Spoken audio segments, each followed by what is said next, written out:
सुरासुरासे वितपाद पंकजा करे विराजत कमनीय पुस्तका विदेश्च पत्नी कमलासन प्रिया सरस्वती नृत्य तो वाची में सदा वसुदेव सुतं देवं कंसचाणुर्मर्दनं देवकी परमानंदम कृष्णं वंदे जगद्गुरुं मुखं करोति वाचालं पंगुल्लंघयते गिरिं यत्कृपा तमहं वंदे परमानंदमाधवम्।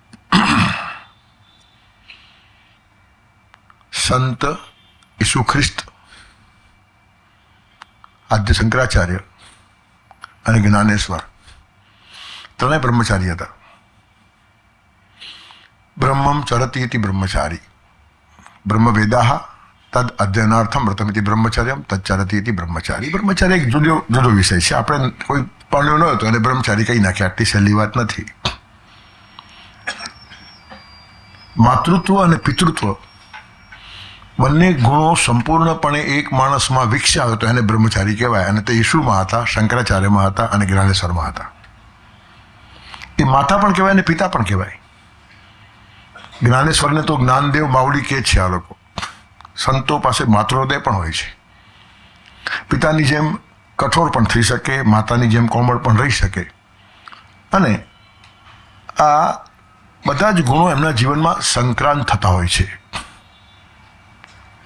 ઈસુ ખ્રિસ્તે જે વાત કરી કે it's not ye that speak, the spirit of thy father speaketh in you. તમે બોલતા નથી, તમારા પિતાની શક્તિ ચેતના તમારામાંથી બોલતી હોય છે. એ જ વાત તુકારામે કીધું, આપુલાહી બળ નાહી બોલવંત સખા કૃપાવંત વાચા ત્યાંથી.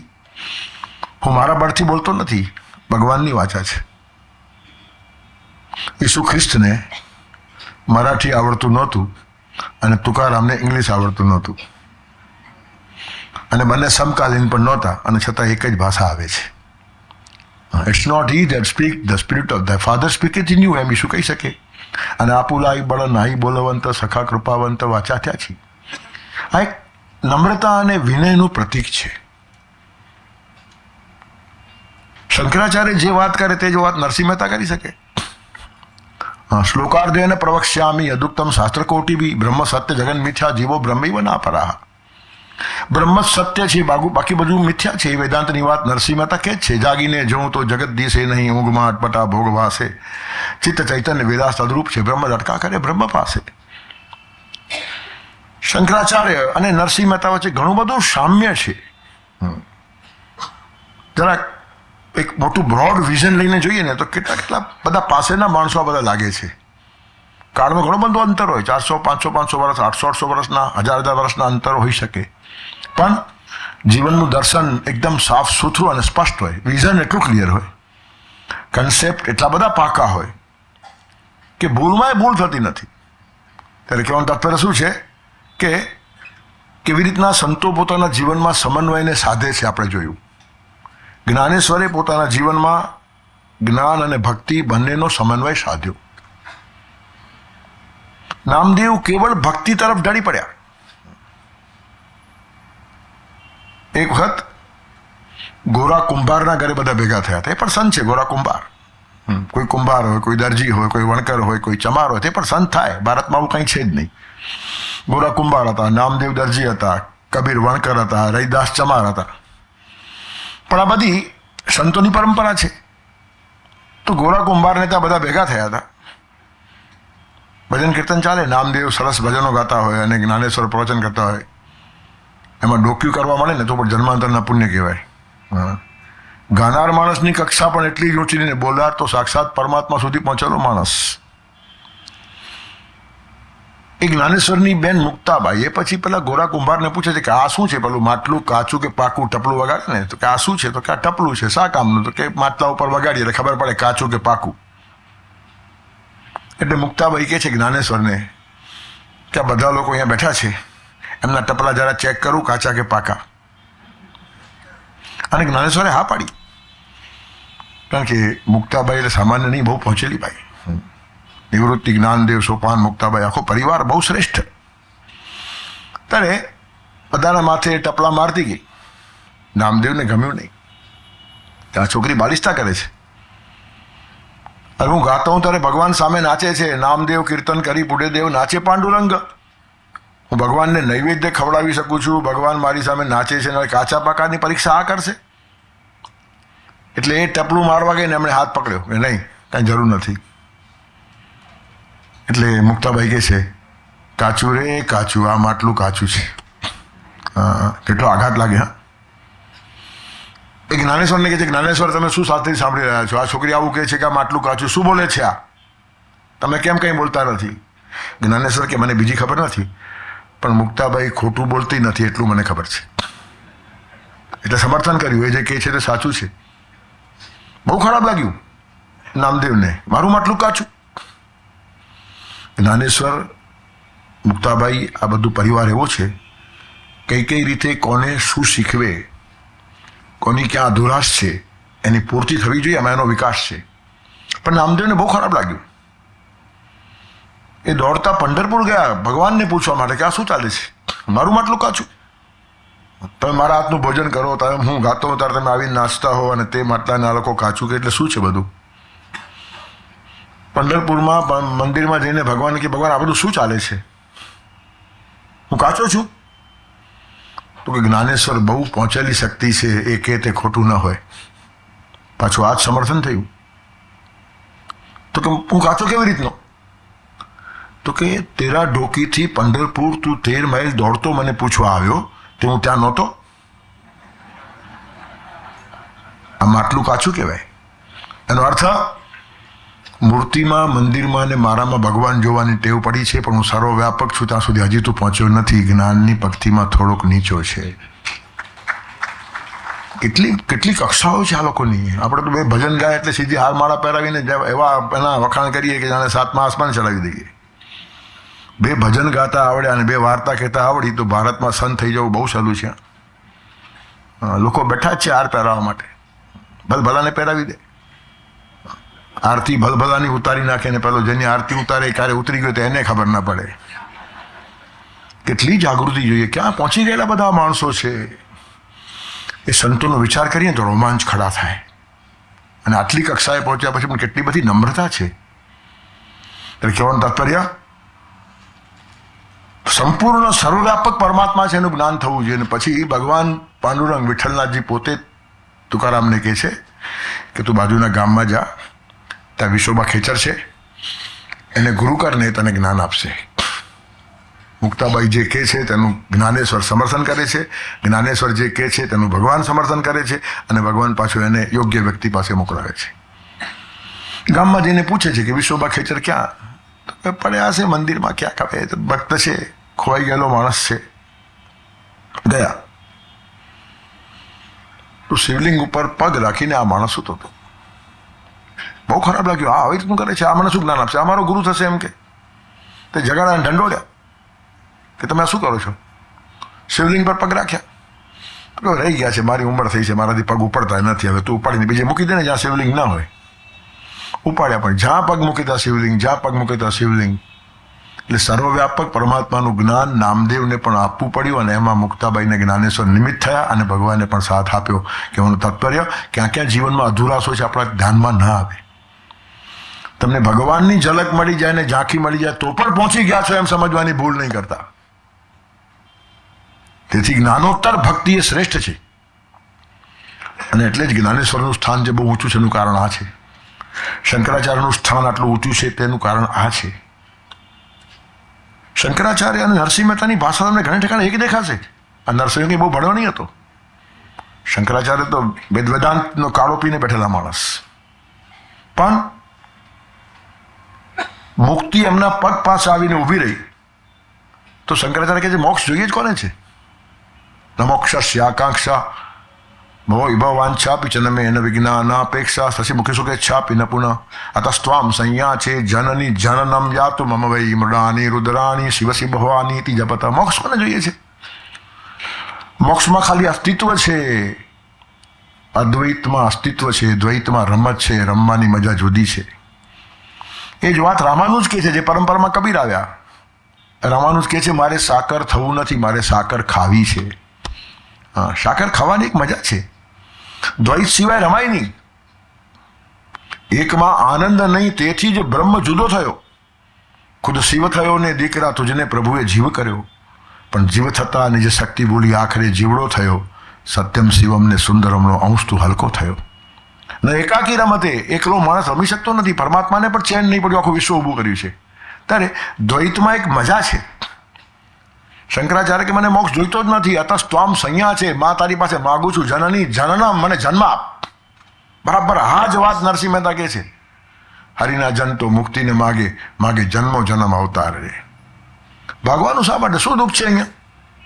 ઘણા માણસો મંડ્યા જ આખો દિવસ જન્મ મરણ ચા ફેરા ચૂકવાવા. અરે પણ ફેરા ફરને, એમાં ચૂકવાવા શું? હા, કયું દુઃખ છે?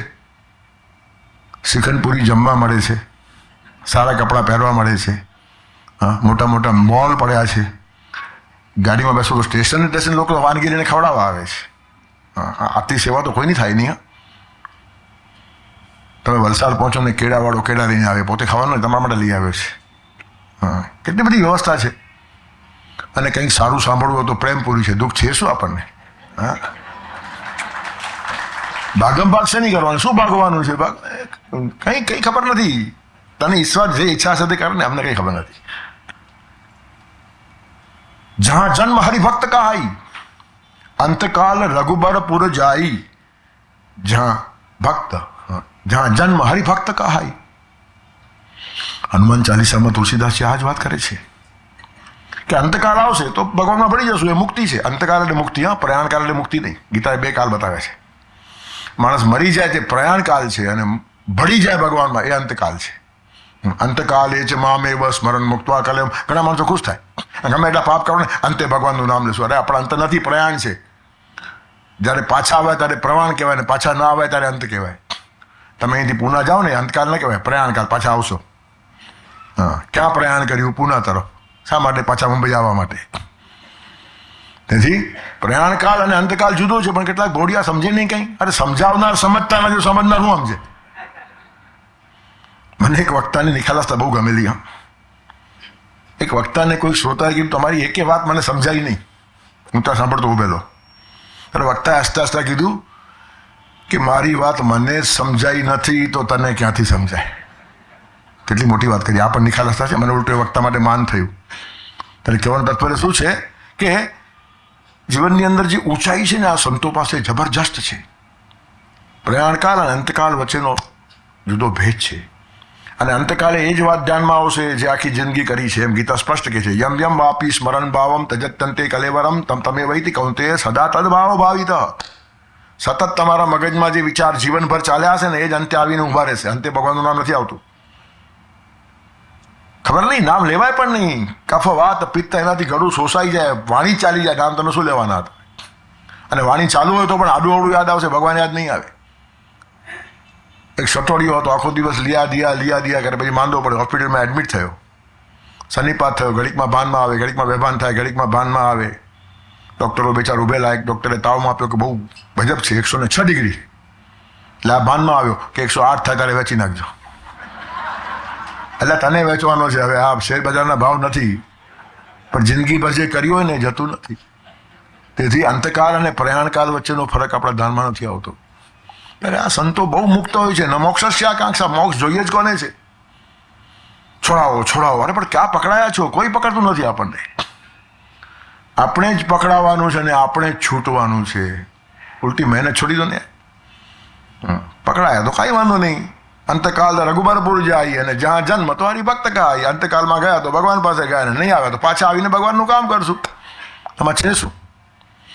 તેથી અદ્વૈતમાં અસ્તિત્વ અને દ્વૈતમાં રમત. પણ કેટલો બધો સમન્વય કર્યો છે જ્ઞાનેશ્વરે.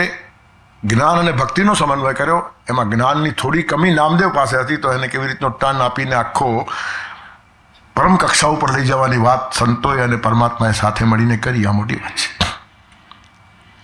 તેવી રીતનું એકનાથે આપણે જો સંસાર અને પરમાર્થ એનો સમન્વય કર્યો. પરમાર્થ સારો, એનો સંસાર સારો હોવો જ જોઈએ. પારમાર્થિક માણસ જો પ્રભુનો થાય, આખા વિશ્વનો થાય, તો પરિવારનો કેમ ના થાય? સંસાર કેમ ખરાબ હોય? એના સંસારમાં કંઈ ખટપટ છે, એના સંસારમાં ખામી છે. હા, આપણે ભલે બચાવ કરીએ, હા વિચારો કરીશું, એને બૈરી આવી મળી, પણ બૈરીને આવો મળ્યો એમ નહીં. અધર વે રાઉન્ડ છે જ ને પાછું. કોણ કેવું મળ્યું નક્કી ન થાય. કાલે જ મેં કીધું બોલતા કે if you can't love your neighbour whom you C daily, how can you love God whom you have never scene? અરે મળી ગયેલી પત્નીને પણ પ્રેમ કરવાની હિંમત નથી તો ન મળેલા પરમાત્મા સુધી ક્યાંથી પહોંચવાનો તો એમ કહેનાર એકનાથ છે. અને ગિરજાભાઈ આવા સરસ હતા, આવું સરસ દાંપત્ય જીવન હતું. બચાવ ગમે એટલો કરીએ.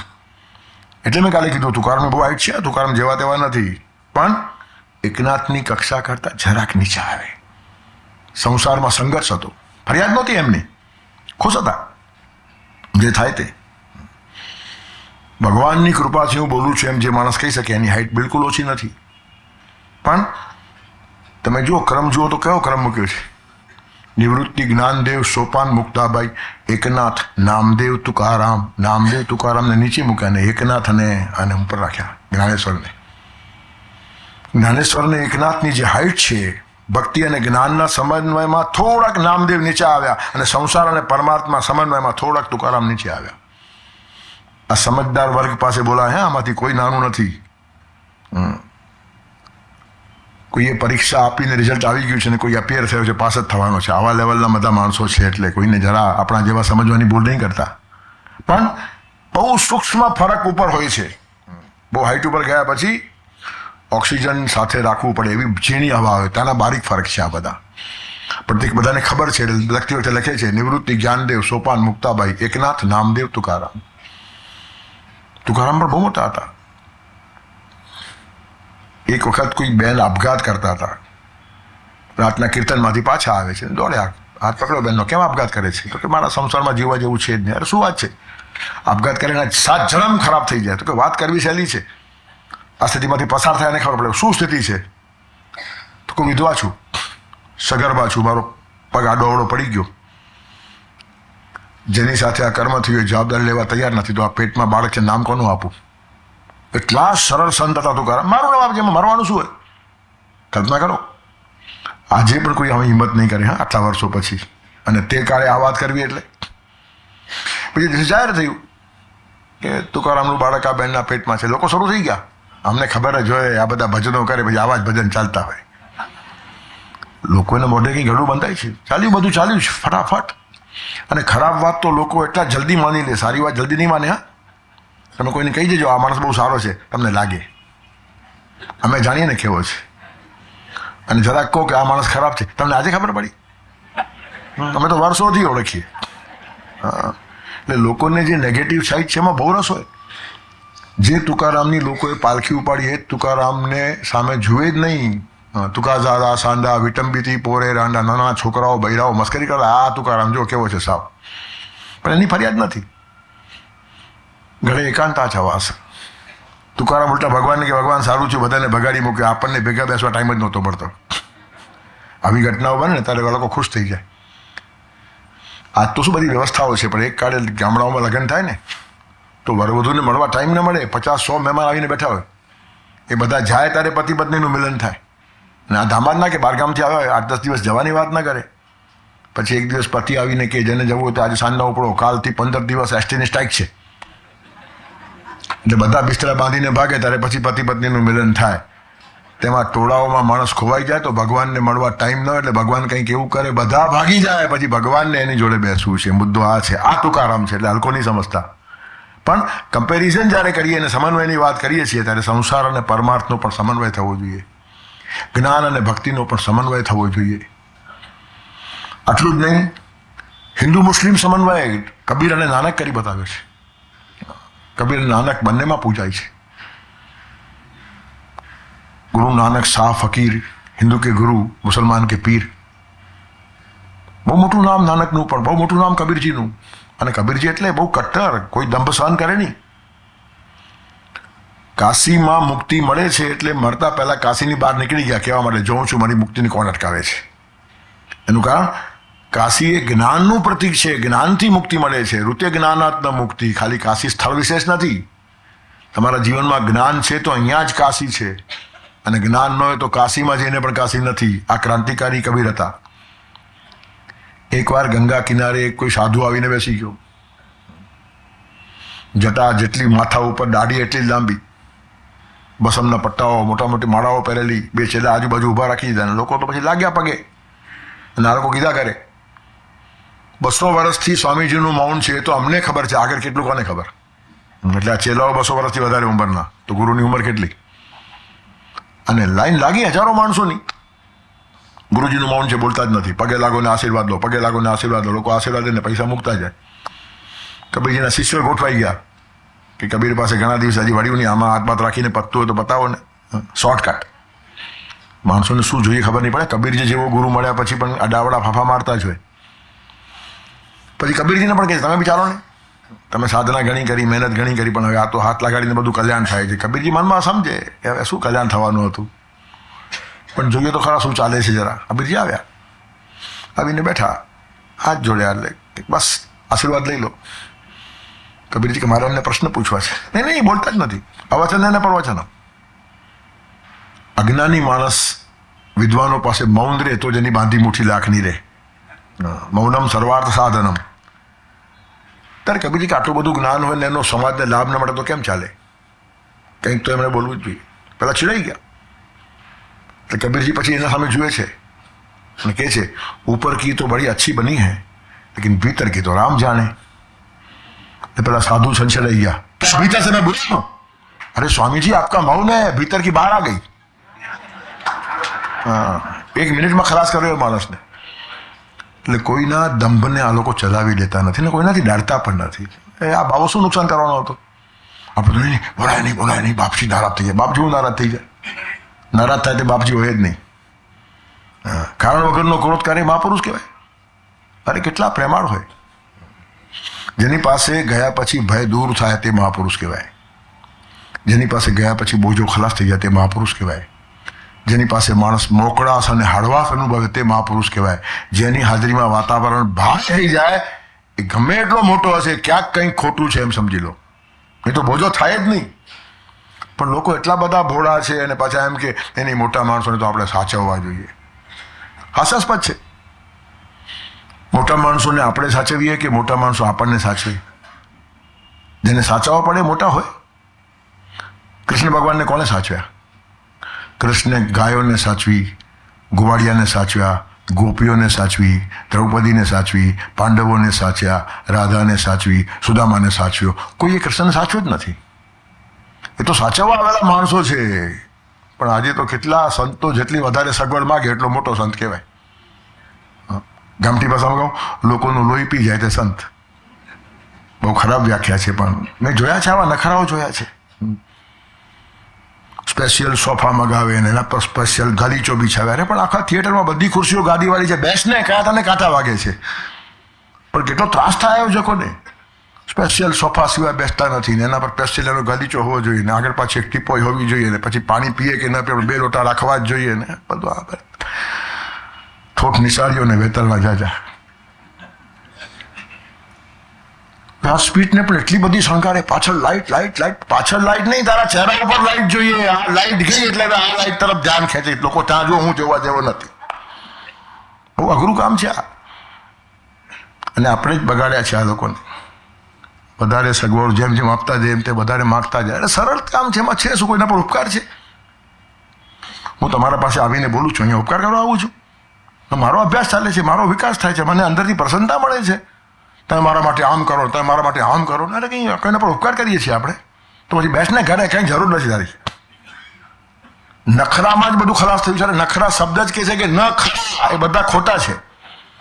હા, જેટલા નખરા ગણે એટલો માણસ ખોટો. એ કબીરજી જેવા માણસો દાઢી ખેંચીને કહી શકે.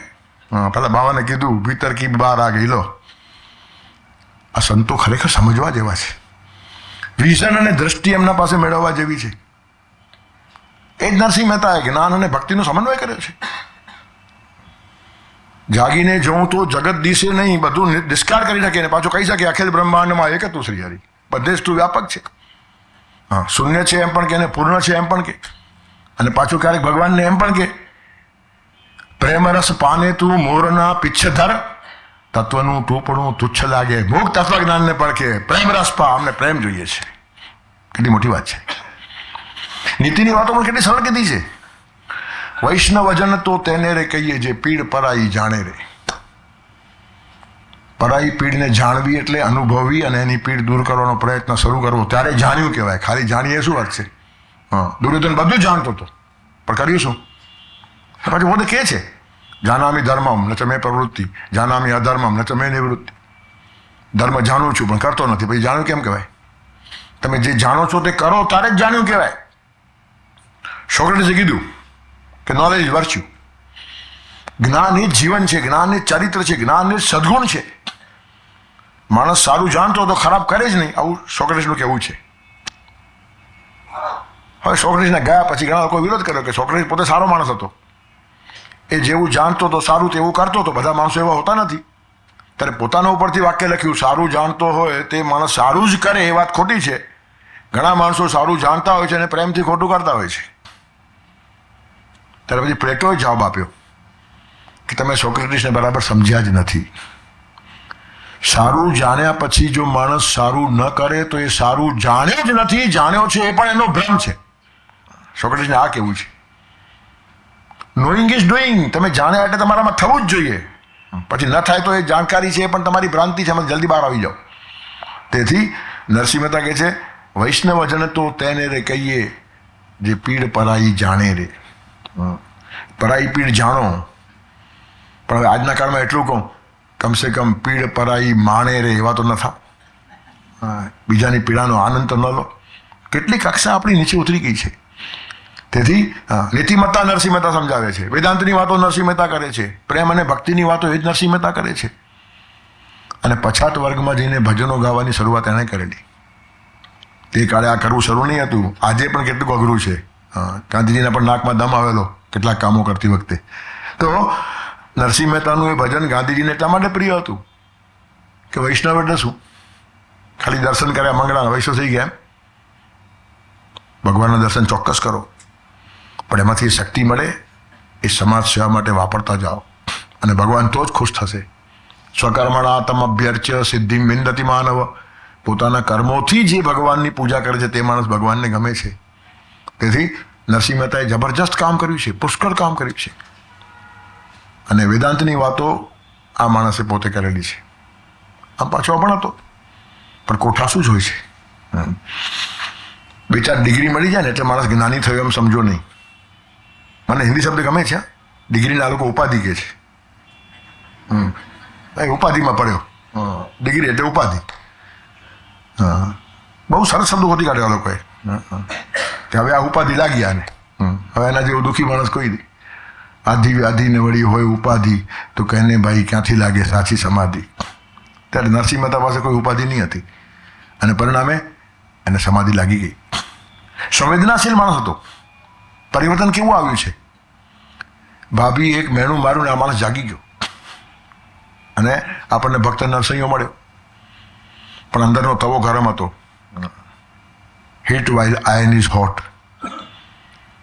સંવેદનાશીલ માણસને કોઈક વાતની અસર થાય, પણ ત્યાર પછી કેટલીય ભાભીઓએ કેટલા દિયરને મેણા માર્યા હશે, પણ એકે નરસિંહો પાકતો નથી. વર્ષોના વર્ષો થયા. તેથી કેટલા સંવેદનાશીલ આ લોકો હોય છે, પહોંચી ગયેલા હોય છે, જ્ઞાનની પરમોચ્ચ અવસ્થા ઉપર ગયા હોય છે, ભક્તિમાં સ્નાન કરતા હોય છે, સમાજ સેવા કરતા હોય છે, છતાં સંવેદના ગુમાવતા નથી. આ સર્વાંગીણ જીવન છે ને ભારતીય સંતોનું જીવન દર્શન છે. કોઈ સંત તમને એકાંગી નહીં જોવા મળે, અને એકાંગી હોય તો એ પોતાને અધુરાશ લાગશે, બીજો સાથે મોટો હશે એની અધુરાશ કાઢી નાખવાનો પ્રયત્ન કરશે. આવા પ્રયોગો સંતોની અંદર પણ થયા છે અને બધા એકબીજાને બહુ સરસ રીતે લેતા હતા. એનું કારણ દરેકને એકબીજાના વિકાસમાં રસ હતો અને ઉતારી પાડો ને આવે કરો આવી હલકી સ્પર્ધાઓ હતી જ ને. બધાએ અલ્ટિમેટલી પરમાત્મા પાસે પહોંચવાનું છે, ત્યારે સાથે મળીને સમન્વય કરીને આખો સમાજ કેમ આગળ જાય જ મોટા મોટી વાત છે. ઓમ સહનાવતુ સહનૌ ભુનક્તુ સહવીર્યમ કરવાવહી તેજસ્વીનાવધિતમસ્તુ મા વિદ્વિષાવહી. ઓમ શાંતિ શાંતિ શાંતિ. સાથે ભોજન કરશું, સાથે રક્ષણ કરશું, સાથે અભ્યાસ કરશું, એકબીજાનો દ્વેષ નહીં કરીએ. મા વિદ્વિષાવહી. ઘણા લોકો બોલવામાં ભૂલ કરે છે, માને બદલે મહા બોલે છે, એટલે બહુ મોટો દ્વેષ કરશું એમ કે છે. મા વિદ્વિષાવહી. અમારી વચ્ચે દ્વેષ ન થાય. સાથે બધા ભોગો ભોગવીએ, એકલ પેટા થઈએ નહીં. સાથે જ બધા એકબીજાનું રક્ષણ કરીએ, બધા એકબીજાને સાચવીએ. અવત્વમ મામ અવ વક્તારમ અવ શ્રોતારમ અવ દાતારમ અવાનુચારમ અવ શિષ્યમ અવ પશ્ચાતાત અવ પુરસ્તાત અવ તરાતાત અવ દક્ષિણાતાત અવ ચોર્ધ્વાતાત અવ ધરાતાત સર્વતો મામ પાહી પાહી સમંતાત. આ પ્રાર્થના છે ભગવાન પાસે. ભગવાનને કહે છે, ભગવાન વક્તાનું પણ રક્ષણ કરો કે આડું અવળું બાફે નહીં, અને શ્રોતાઓનું પણ રક્ષણ કરો કે આડું અવળું અર્થ કરે નહીં. બોલનાર પણ સરસ બોલે, સાંભળનાર પણ સારું લઈને જ જાય. આવો સ્વાધ્યાય સમાજમાં થવો જોઈએ. તેથી બધા જ બહુ બ્રોડ માઇન્ડેડ લોકો હતા. તેવી રીતના મીરાબાઈ, મહાવીરનું જ્ઞાન ધ્યાન તરફ ગયું અને મીરાનું જ્ઞાન પ્રેમ તરફ ગયું. મહાવીર બહુ પહોંચેલા છે, તીર્થંકર સાક્ષાત છે, પણ હવે કોઈનો ધ્યાનનો માર્ગ હોય, કોઈનો પ્રેમનો માર્ગ હોય. મીરાએ પ્રેમનો માર્ગ લીધો. એનો અર્થ એની પાસે જ્ઞાન નહીં હતું એમ નહીં, પણ એક રુચિ છે. અને સ્ત્રીને સ્વાભાવિક રીતે પ્રેમનો માર્ગ વધારે પસંદ આવે. સ્ત્રીને ભગવાને પ્રેમની પૂંજી બહુ મોટી આપી છે. આજે મહિલા દિન એનું ખરેખર ગૌરવ થવું જોઈએ. સમર્પણ જો સ્ત્રી કરતી હોય તો એ સમર્પણને સમજવાની ક્ષમતા તો કમસે કમ હોવી જોઈએ. કોઈ સમર્પિત વ્યક્તિને ગુલામ બનાવી નાખવાનો ફાયદો શું છે? સંબંધોને માલિકી ભાવથી તાણવાના ન હોય, અહોભાવથી માણવાના હોય. સરિતા સાગરને સમર્પિત થાય છે. ત્યારે જે સમર્પણ સ્વીકારે છે તે માણસ સાગર જેવો હોવો જોઈએ, તો સંસાર દીપે. આ તો ઈશ્વરી બક્ષિસ છે. અહંકાર ઓગાળી નાખ્યા વગર પરિવારમાં આનંદ નિર્માણ થતો નથી. સમરસ છે ને એ ઓગળી જાય તો બધી રસોઈ સ્વાદિષ્ટ થાય. દૂધમાં ખાંડ ઓગળી જાય તો દૂધ મીઠું થાય. તેમ પરિવારમાં સ્ત્રી પોતાનો અહંકાર ઓગાળી નાખીને સંબંધોને સ્વાદિષ્ટ અને મીઠા બનાવે છે. એ સમજવાની ક્ષમતા જો ઘરે ઘરમાં હોય ને તો આજે બધા જ પરિવારોમાં સ્વર્ગ હોય. પણ આપણે સમજવાની ક્ષમતા ખોઈ બેઠા છીએ. દાદાગીરી થાય તેને ગુલામી કહેવાય, અને સ્વેચ્છાએ થાય તેને સમર્પણ કહેવાય. હું તો ઘણી વાર કહું, કોઈ પણ ઘરમાં જાઓ, સ્ત્રીનો ચહેરો જોઈને આખા કુટુંબની ખાનદાની ખબર પડી જાય. હસતો રમતો ચહેરો હોય ને કુટુંબનો તો આ લોકોને જીવતા આવડે છે. અને સ્ત્રી બિચારી ઉદાસ હોય, નિરાશ હોય, હતાશ થઈ ગઈ, સમજી લો કુટુંબના માણસો બરાબર નથી. યત્ર નાર્યસ્તુ પૂજ્યંતે રમંતે તત્ર દેવતા. કંઈ સ્ત્રીની પૂજા નથી કરવાની, એને સમજો. મેં તો કેટલાક વેવેલાઓ પાછા આરતી ઉતારે. મનુ ભગવાને કહ્યું સ્ત્રીની પૂજા કરો. એ સ્ત્રીને ગમશે નહીં ઉલટાનું. તમે એને સમજો એ જ ખરી પૂજા છે. કેટલાક માણસો સ્ત્રીને દેવી ઠરાવી, દેવી પતિ, એટલે વચ્ચે આવવાનું જ નહીં. જે માણસો આપણને જોઈતા નથી એને આપણે દેવ ઠરાવી દઈએ. રામ તો ભગવાન હતા, પતિ. રામ પોતે ના પાડે છે ભગવાન નથી. આત્માનમ માનુસંબન્ને રામમ દશરથાત્મજમ. હું માણસ છું, દશરથનો દીકરો છું, મારું નામ રામ છે. સ્કૂલમાં નામ મંડાવતા હોય ને એવું લખ્યું છે મારા રામાયણમાં. આત્માનમ માનુસંબન્ને રામમ દશરથાત્મજમ. શા મારે ખબર છે કે ભગવાન માનશે તો પછી મારું અનુસરણ નહીં કરે. આજે કોઈ બાપ દીકરાને કહે કે તું કેમ મારું માનતો નથી? રામ કેવું દશરથનું માનતા હતા, 14 વર્ષ વનમાં ચાલ્યા ગયા. છોકરો તરત કે એ તો ભગવાન હતા, હું ક્યાં ભગવાન છું? એટલે ન માનવાનો સલામ થતો રસ્તો. કોઈને ભગવાન ઠરાવી દો એટલે વાત પતી ગઈ. ગુજરાતમાં અમુક પ્રદેશમાં એવું છે, કેટલાક શોભાના વાસણ હોય, વાપરવાના નહીં, ડેકોરેશન આમ શણગારી રાખે. વર્ષમાં 1-2 વાર કાઢે, સાફ કરીને પાછા ઉપર મૂકી દે. વાપરવાના જુદા હોય, ત્યાં જ પડ્યા હોય. તેમાં આપણે પણ રામકૃષ્ણને ઉપર મૂકી દઈએ. રામનવમીએ ઉતારીએ, જન્માષ્ટમીએ ઉતારીએ, જય કનૈયા લાલ કી, પાછા બેરે ઉપર. રોજ વચ્ચે આડા નહીં આવતા. વાસણની જેમ ભગવાનને વાપરીએ છીએ. રામનવમીએ બસ જય સિયારામ, જય સિયારામ એવી કૂદાકૂદ થઈ જાય, પછી પાછો પત્તો જ નહીં. તેથી ન શોભાના વાસણ તરીકે ભગવાનને આપણે મૂકી દઈએ છીએ. ભગવાનને જીવનમાં ઉતારવાના છે. અને તે મીરાબાઈએ ઉતારી દેખાડ્યા. અને કેટલી ક્રાંતિ છે. રાજસ્થાની બહેન છે, આટલો ઘૂંઘટો તાણનારી બહેનો તેમાંથી બહાર નીકળીને રજવાડામાં હતી. રસ્તા ઉપર આવીને ઘૂઘરું બાંધીને નાચે, સામાન્ય વાત છે? આજે પણ અઘરું છે. અને શો નહીં હતો, પ્રદર્શન નહીં હતું, એ જીવનનું દર્શન હતું. આનંદની અભિવ્યક્તિ નૃત્ય રૂપે બહાર આવી. એને આનંદ થયો એટલે નાચે છે, અને આપણે નાચી નાચીને આનંદ મેળવવાનો પ્રયત્ન કરીએ છીએ. આસમાન જમીનનો ફરક છે. કોઈ ઠેકાણે ગવાય ને 10 જણા નાચવા ઊભા થાય તો મીરાબાઈની કક્ષાના છે માનવાની ભૂલ નહીં કરતા. ખાવાના ખેલ છે. ઘણા બહેનો આમ કૂદે, મંજીરા લઈને નાચવા જ લાગે, અને પછી બીજા ભાઈ અહોભાવથી જુએ કે આ લગભગ મીરાની પાસે પહોંચી ગઈ. હવે ક્યાં મીરાને, ક્યાં તું, ક્યાં રાજા ભોજ ને ક્યાં ગાંગો થેલી. જગન્નાથ પંડિત એકવાર છેડાઈ ગયા હતા. બહુ કડક લખ્યું છે એમણે કે જગન્નાથ પંડિતે. જગન્નાથ જે કાવ્ય લખે તે આખી વાત જુદી છે. ગંગા લહેરીના 52 શ્લોક લખ્યા એમણે, તો એક પગથિયું ગંગા ચડતી આવીને 52માં પગથિયે આવીને ગંગાએ એમને નવડાવ્યા છે. એ કવિ ક્યાં? અને 4 શબ્દો ગોઠવીને કવિતા લખે તે કવિ ક્યાં? અને પાછું પોતાની તુલના કરે મોટા મોટા કવિઓ જોડે. ત્યારે જગન્નાથે એકવાર હસતા હસતા કીધું કે શિવજી જ્યારે નાચતા હોય ત્યારે આજુબાજુ ભૂત પિશાચ પણ નાચે, પણ ભૂત તે ભૂત ને શિવજી તે શિવજી, તેમ કવિતરા કરનારા જુદા અને લખનારો જગન્નાથ જુદો. આ અહંકાર નથી, હા, આત્મગૌરવ છે ને આત્મવિશ્વાસ છે.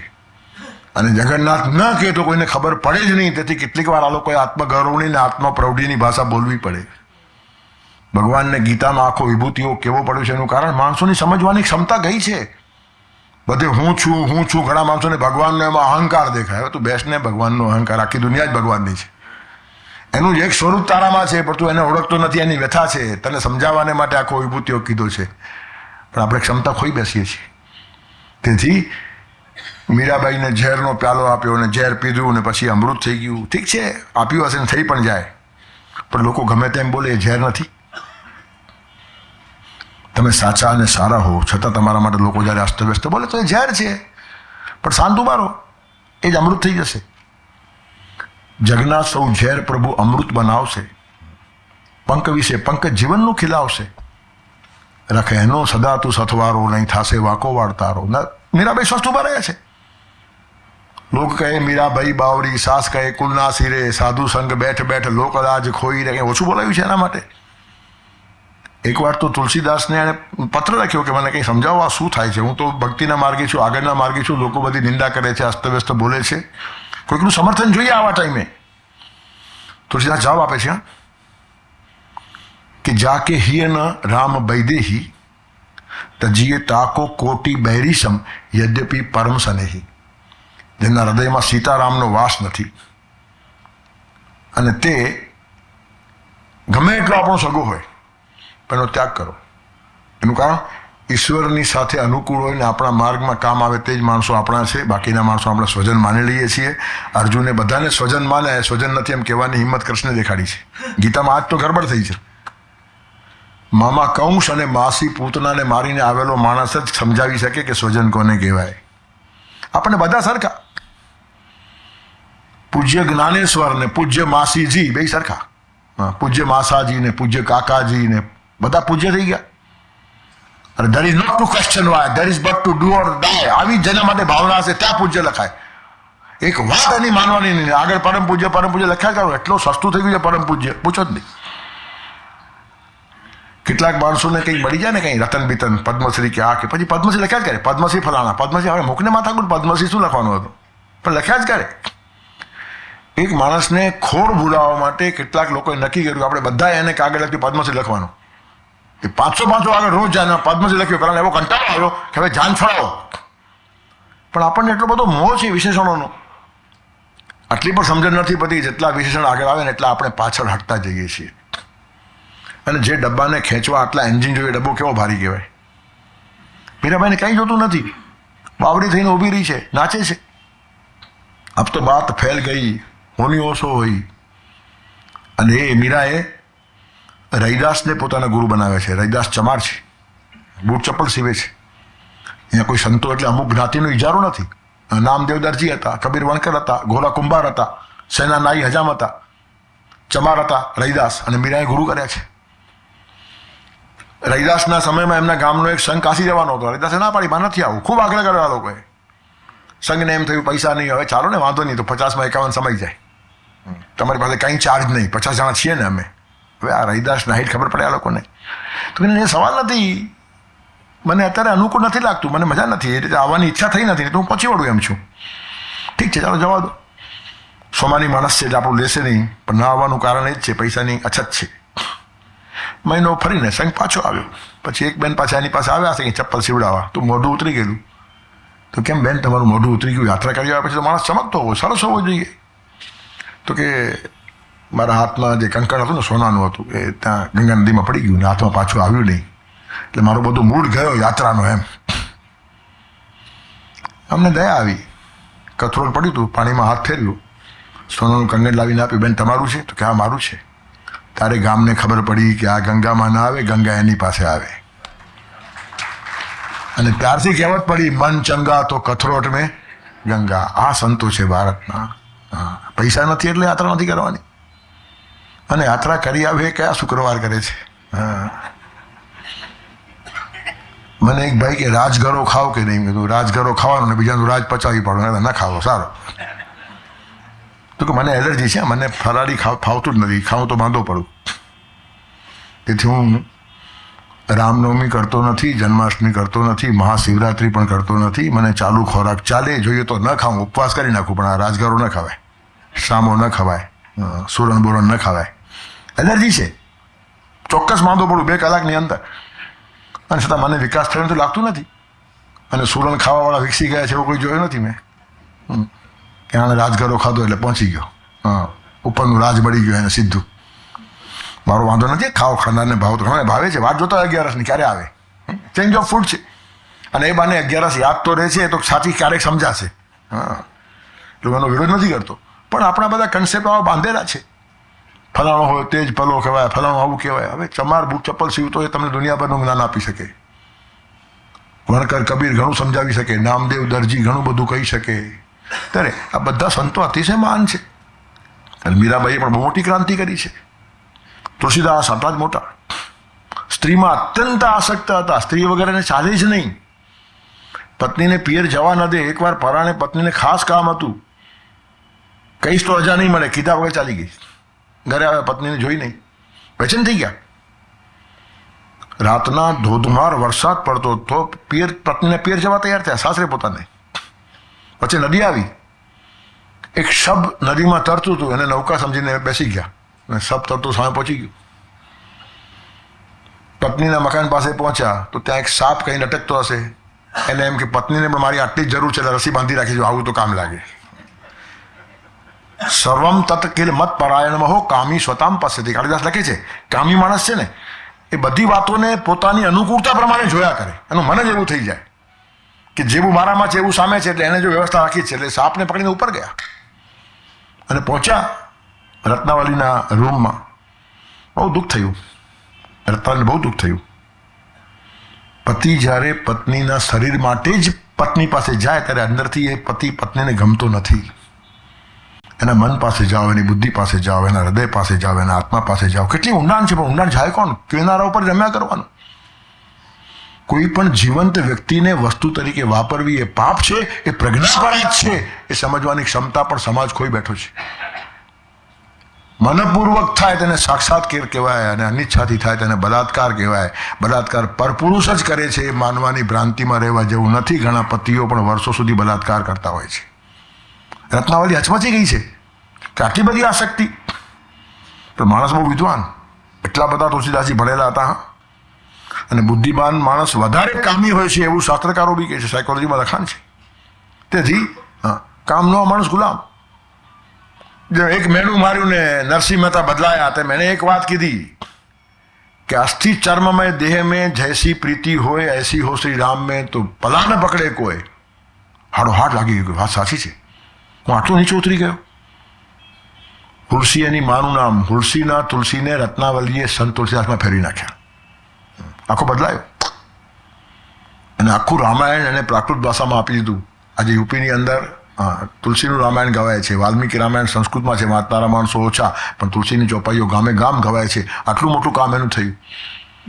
તેથી તુલસીદાસ પણ સંત છે, બહુ મોટા છે, બદલી ગયા. અને આવો માણસ જે આસક્તિમાંથી ભક્તિમાં ગયો છે ને, તે જ માણસ આવો દોહો લખી શકે. કામી નારી પિયારી જીમી, લોભી પ્રિય જીમી દામ, તિમી રઘુનાથ નિરંતર પ્રિય લાગહુ મોઈરા. કામી પુરુષને સ્ત્રી માટે જેટલી આસક્તિ હોય છે, લોભી માણસને પૈસા માટે જેટલી આસક્તિ હોય છે, ભગવાન એટલી આસક્તિ મને તમારા માટે થવી જોઈએ. અને સ્ત્રી માટે આટલી આસક્તિ હતી એટલે એની ગહેરાઈ ખબર હતી એને. એ જ વાત બેફામે જરા જુદી રીતે લખી છે કે પ્રેમ ના રહેશે તો ભક્તિનો સહારો રાખશું, અને દિલરૂબા તૂટી જશે તો એક તારો રાખશું. દિલરૂબા એ પ્રેમનું પ્રતીક છે, ને એક તારો એ ભક્તિનું પ્રતીક છે. પ્રેમનું રૂપાંતર ભક્તિમાં થાય. તેથી સંસાર સારો હોવો જ જોઈએ. તેનો સંસાર પ્રેમમય છે, એની ભક્તિ ભગવાનમય થઈ જાય. તેથી તુલસીદાસજી ચેન્જ થયા છે અને કેટલું મોટું કામ કર્યું છે. પણ નમ્રતા કાયમ છે. તુલસી ક્યાં કરો? તુલસી બનકા ઘાસ. તુલસી શું છે? ઘાસ છે, એક નાનકડું છોડ છે જંગલમાં એલું. તુલસી ક્યાં કરો? તુલસી બનકા ઘાસ. કૃપા ભઈ રઘુનાથ કી તો બન ગયે તુલસીદાસ. ભગવાનની કૃપા થઈ તેથી હું તુલસીદાસ થયો છું. અને પત્નીનો યશ છે.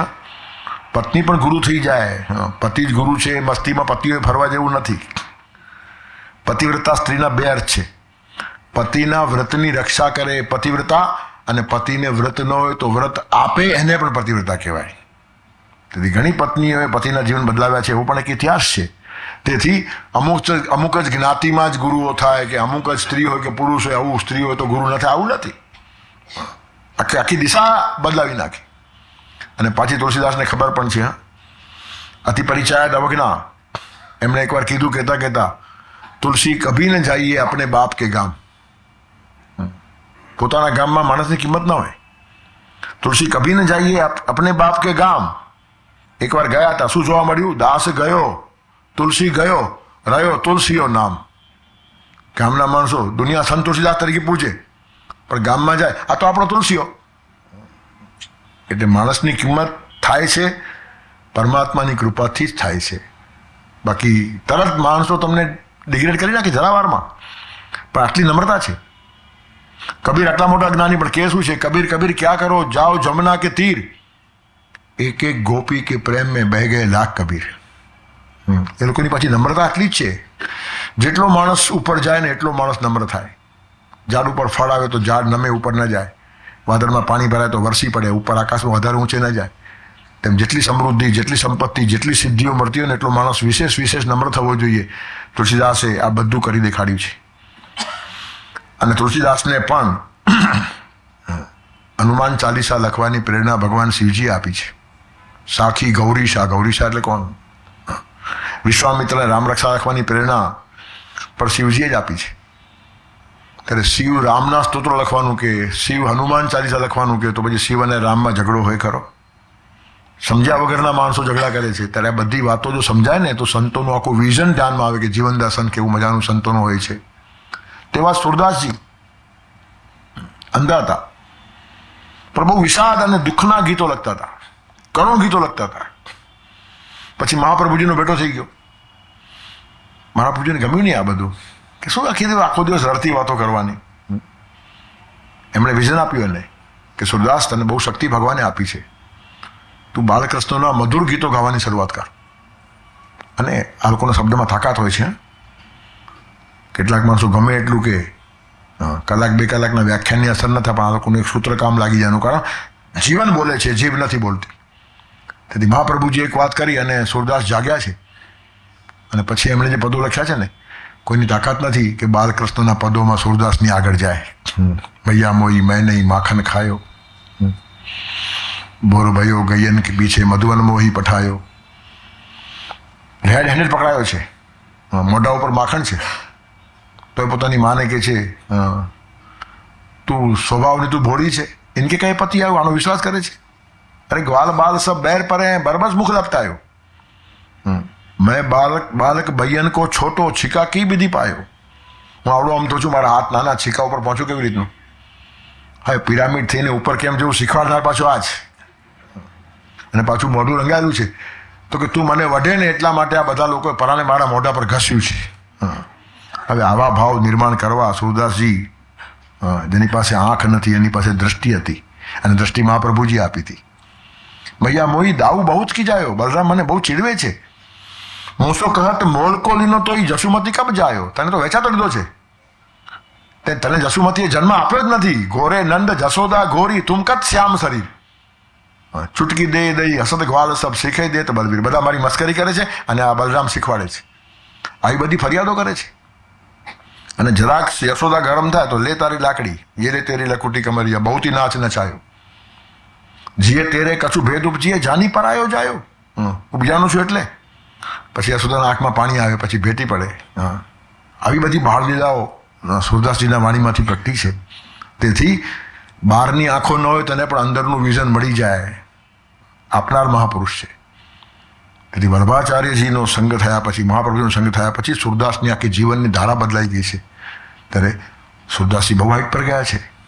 ચૈતન્ય મહાપ્રભુ બંગાળમાં આખો સંકીર્તન સંપ્રદાય ઊભો કર્યો એમણે. સંકીર્તનમાં એક તાકાત છે. ઘણા માણસો જપની મસ્કરી કરે, જપમાં શું વળે? અરે ભગવાન ગીતામાં કહે છે કે યજ્ઞાનામ જપ યજ્ઞોસી, જપ યજ્ઞની ભગવાનની વિભૂતિ છે. પણ એક વાત છે, તદ જપસ તદર્થ ભાવનમ, જપમાં એકરૂપતા થવી જોઈએ. તમે જેનો જપ કરો છો ને એને આત્મસાત કરો.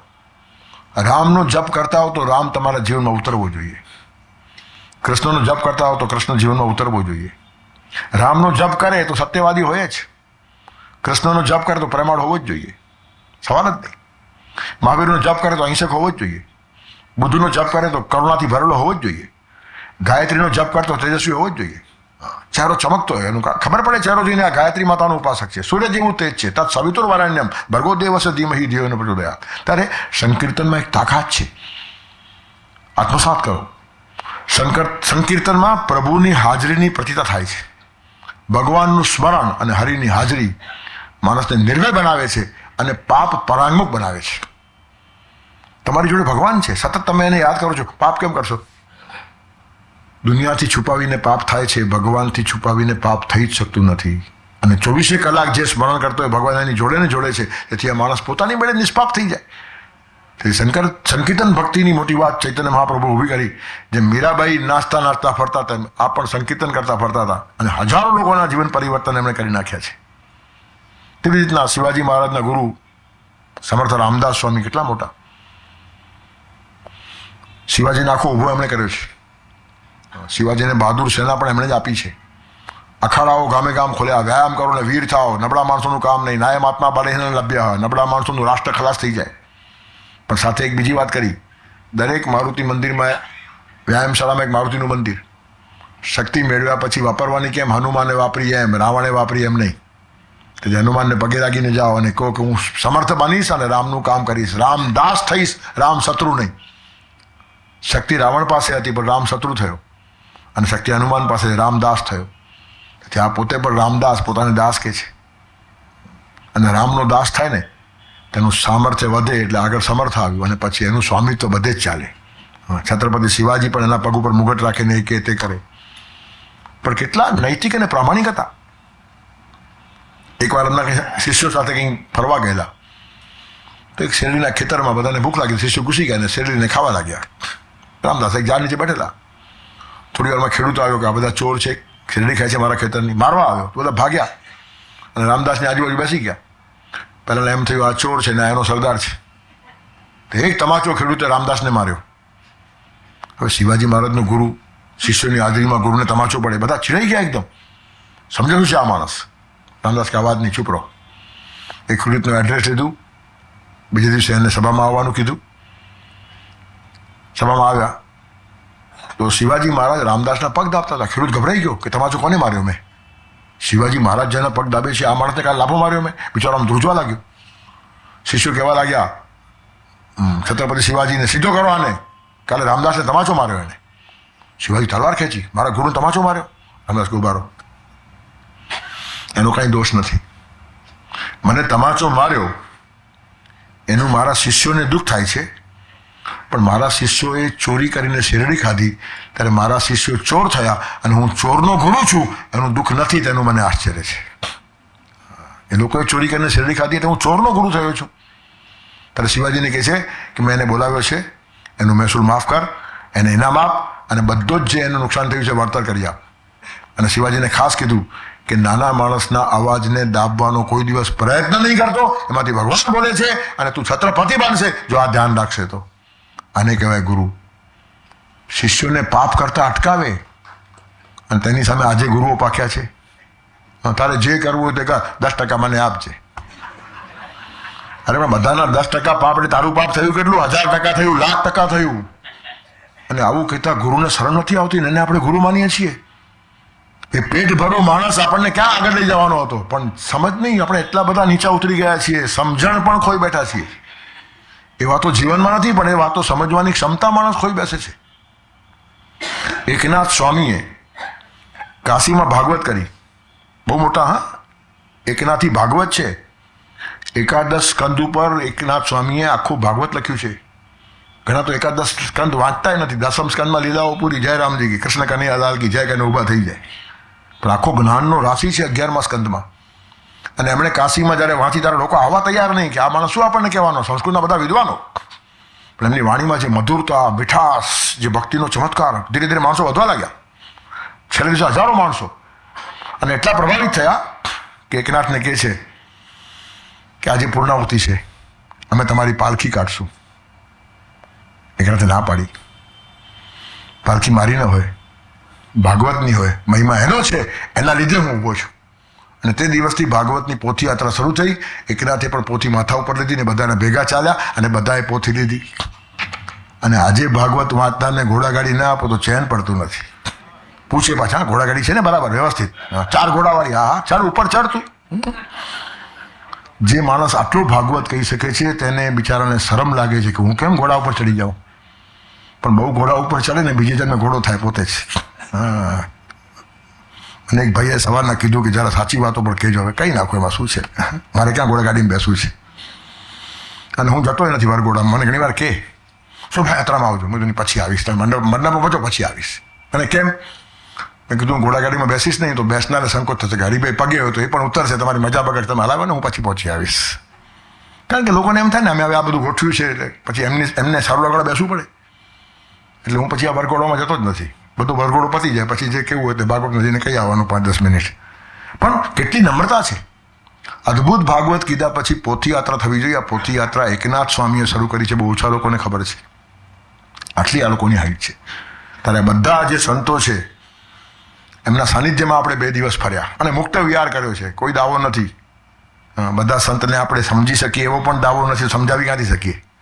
પણ ઈશ્વરને જે કંઈ વાતો કેવી હશે, આ પ્રેમપૂર્ણનું વાતાવરણ એવું પવિત્ર છે કે ભગવાનને કંઈક નવું નવું કહેવાનું મન થાય. તેથી મને આ લોકોએ વિષય આપ્યો. વિષય મારો નથી, મને આપેલો છે.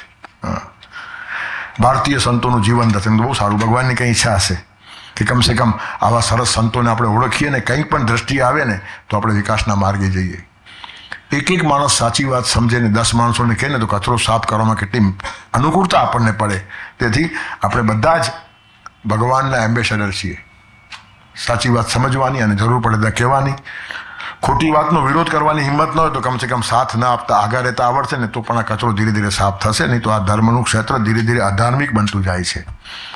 તો આપણે ભગવાનને બધા આપણને સંતોના આશીર્વાદ મળે, ભગવાનની કૃપા આપણા ઉપર ઉતરે અને આપણો પુરુષાર્થ હંમેશા સન્મતિ મેળવીને સાચા માર્ગે જવાનો રહે. અને આટલા સરસ સંતો, આટલા મહાન પુરુષો જ્યારે આપણને મળ્યા હોય, અવતારો મળ્યા હોય, તીર્થંકરો મળ્યા હોય, આચાર્યો મળ્યા હોય, સંતો મળ્યા હોય, સારા ગ્રંથો મળ્યા હોય, અને છતાં જો કંઈ ન કરીએ તો પછી કબીરજી કહેશે પાણી મેં મીન પિયાસી મોય દેખત આવત હાંસી. ત્યારે નદી કિનારે જઈને પણ આપણે તરસ્યા ન રહીએ, પાન કરીએ, કંઠપાન કરીએ અને ખૂબ વિકાસ કરીએ એ પ્રાર્થના સાથે વાણી વિરામ આપીશ. સર્વેત્ર સુખિનઃ સંતુ સર્વે સંતુ નિરામયા સર્વે ભદ્રાણિ પશ્યન્તુ મા કશ્ચિત દુઃખ વાપ્નુયાત.